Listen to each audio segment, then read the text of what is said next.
really marry the two ideas of we have to elevate board performance as we moved into the 2020s and beyond, but that we also have to figure out a way to do that is work that is worthy of their attention, right? For me, the number one thing that I try to help boards help them confront is their orthodox beliefs. And orthodox beliefs are the deep-seated assumptions we make about how the world works. And, even as I'm starting out the work with a board, and if that work is oriented, if we're starting out with the foresight aspect of it, and really I always try to tie it all together at every opportunity, but no matter where the starting point is, that's got to begin with the examination of orthodox beliefs, because these orthodox beliefs are invisible to boards, they're invisible to decision makers, they're invisible to staff partners. And if they're not made visible, they're just going to continue to be there. So I think all of us are probably tired of hearing the phrase "think outside the box." If we never heard those words again, it would be too soon. And so my consistent message is, if you really want to stop hearing them, then let's examine what the box is made of. And the box is made of orthodox beliefs, right? We literally, if you're trying to build a future on a set of past-oriented beliefs, and then you wonder why you're not making any progress, well, there's the reason, right? So that is consistently the issue that I think has to be addressed. So it's really board, committees, and staff all working together. Those relationships, as you all know, can be contentious. They can be adversarial, right? And the problem is, those groups they're not enemies, right? Even though sometimes there's things that go on that might suggest otherwise. About that return to complacency that you kind of were just referring to. I'm interested to hear, I think we all see it. What are you doing, or what is your messaging about addressing that? Like, how do we stop that from happening? Because I think across the board, it's something we're all running into. Then what seems achievable or feasible is the idea of relevance, right? It doesn't require a lot to adjust your mix of things to get to that low threshold. When you're thinking about pursuing something more significant, a grander ambition, a grander aspiration, that's when it starts to get a little more uncomfortable, and it's just might seem easier to be complacent. I just want to have the decade. It's even more important to stare that down. And be very intentional and active about breaking down the box and fighting complacency, because I think that it's a decision you have to make. It's easy to be lazy and just like, all right, I just need a break. I just need just a minute. And my mantra has become, association boards must become more, right? Those 5 words. And people say, well, what do you mean by become more? And my first response is, well, what do you think I mean? Right. And then I will explain, right? More than they have been historically, more than they are now, more than they probably think they can be, because there's a reality to be confronted in all of this, which is there's only one group in our organizations, in our associations, that has the combination of responsibility, authority, and opportunity to do what needs to be done to guide our associations into the future. Staff has some of that. Committees have some of that. Advisors have some of that. Business partners, technology partners have some of that. But if you think about that as a Venn diagram of 3 overlapping circles, there's only one group that really sits in the middle of all those things.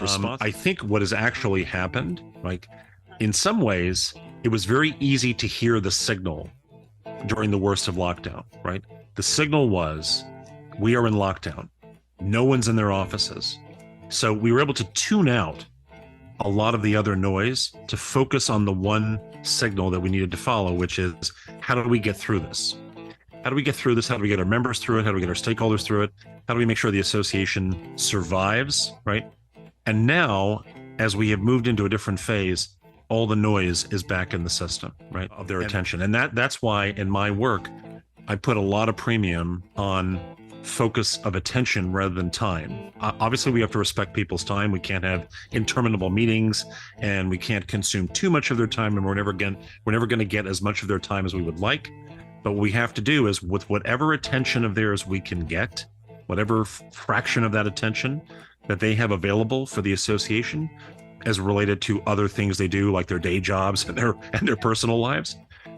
Let's make sure the work that they're doing is worthy of that attention. If we can maximize the beneficial impact of their attention by the way we have them work, that's going to change the system, and it can change the system in important ways, but they have to be willing to do it. They have to be willing to get there. Under pandemic conditions, under lockdown conditions, their attention was focused, it was less noisy. Now we're going back to previous conditions that are even worse than they were, at the beginning of 2020. Is that your invitation to people for AI and, all the other part of the most recent discussions you were on, Reboot IT with Dave Coryell, and you've been talking a lot about this, and you had an open letter. It sounds like what the discipline that you just described that benefited people during the pandemic is the discipline that you're suggesting people continue to follow as this next, technology wave hits us. It's another good word. Yeah, it's another good word, discipline, because that's really what it is. It is, I think, for the most part, our boards do not have the necessary discipline. And once again, I'm not blaming the people, I'm blaming the system. Another introduction of turbulence into the system with the release of ChatGPT, and then not long thereafter, right, an enhanced version with GPT-4. And what I'm very concerned about is that it is introducing a lot more noise and not beneficial noise into the system, because it becomes a form of distraction. And the purpose of my letter in early April was really to say, hey, let's take a pause here, right? This has only been going on for about 4 months. Let's examine what's happening here and understand that, yes, I agree, there are beneficial effects to AI. We're obviously using AI, as I said before, it predates the arrival of ChatGPT, of course. So there are beneficial aspects to what AI can deliver.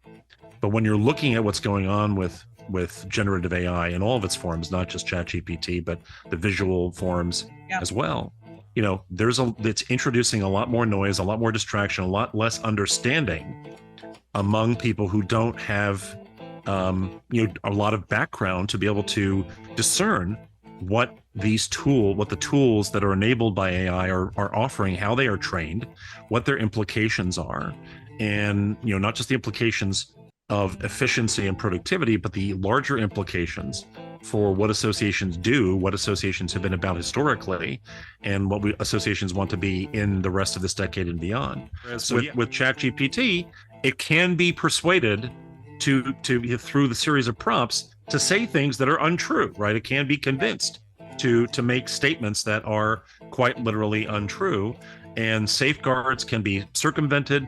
There's all kinds of issues, and I understand the practicality issues that associations like about this, the efficiency and productivity and utility of things. But I think that associations, have a bigger responsibility, and that as organizations that are about information, about knowledge, about expertise, about learning, we should be thinking about the issues around what does this mean, not just for our business models and not just for our programmatic offerings, but for our role in society when we're thinking about what's the future of our professions and industries in a world where these technologies will become truly ubiquitous about what it means, and they start using it. And I have intentionally kept my distance from using it because I've only had a couple of interactions with ChatGPT in various forms. Although I do, I have a pro level, I have the paid account on ChatGPT with OpenAI. I have a Bard account, that sort of thing, but I'm not using them because I'm trying to learn what other people are thinking, from the people who have become power users in a very short time to the people who are expressing concerns, so that when I'm talking about this, I can be more of an honest broker around it rather than just citing my own experience as the basis for my views. I'm reading a lot of different views on what people are saying around the entire spectrum of the conversation. Exactly. Jeff, I was going to ask, when is the right time for you to explore it more? I mean, you're formulating an opinion, and you're using a lot of people, what people are saying and their concerns. So like, when do you dive in? We'll see. We'll see what the right time frame is. I'm not exactly sure. It's an interesting question that I probably need to give some more consideration to. But I think I'd rather, for now, I want to stay in a space where I'm not getting too far down a pathway with the technology that's going to influence my perspective. I need to better understand the implications around things. But I'm sure there'll come a point, and I'm ready.